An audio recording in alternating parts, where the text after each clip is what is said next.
You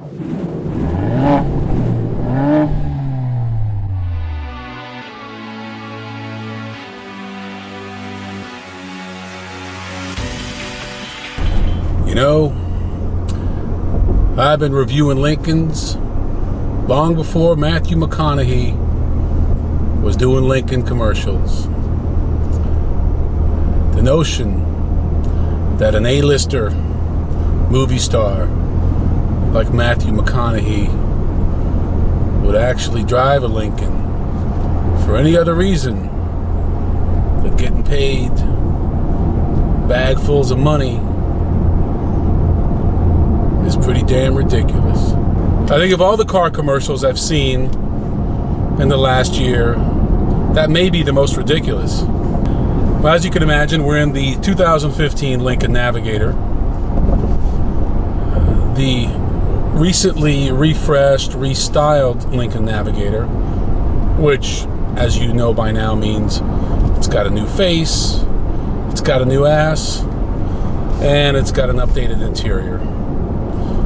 Up front, you have this new waterfall grille, which is supposed to be reminiscent of the old days of Lincoln.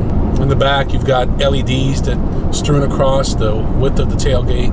On the inside, new gauges, new center stack, but quite honestly, all parts derived from Ford vehicles. Now, I'm not really here to badmouth the Navigator, because the Navigator is actually not that bad with a starting price of $65. We think this one retails for around $72. And that's a pretty decent price. It's basically the price of a Chevy Tahoe, depending which one you get, or the price of a Suburban if you get the longer one.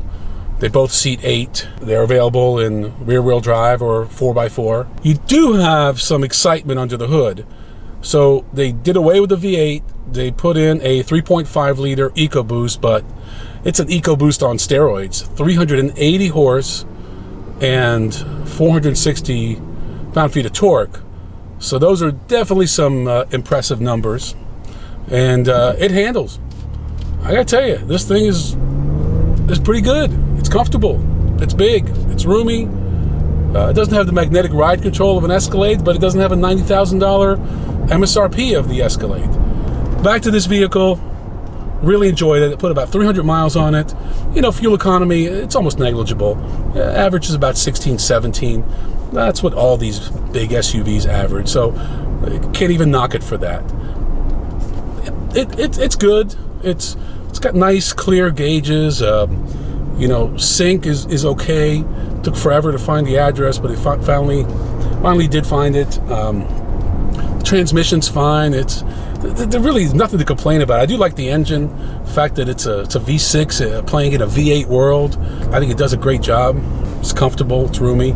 They accomplished it, and what I like about this car versus other Lincoln products is they actually priced it considerably lower than their competitors, and that's what you need to do. When you're Lincoln, you cannot charge what Lexus and Mercedes are charging for a similar vehicle. You can get a nicely equipped Navigator for about probably $65, $70, because they're going to discount the crap out of this, especially if you're on the East or West Coast. I don't think there are any areas where the Navigator falls short as compared to its competitors. They just don't really compete on the customer ownership experience. They got a long way to go. In the meantime, if you're looking for a big SUV that seats 8 people and you don't want to spend Escalade or Denali prices, you want some pretty cutting edge engine technology, this might be a good buy for you, because you can certainly negotiate. I can tell you, these things are not exactly flying off the dealer lots. They're sitting around for a while, and because of that, you can deal.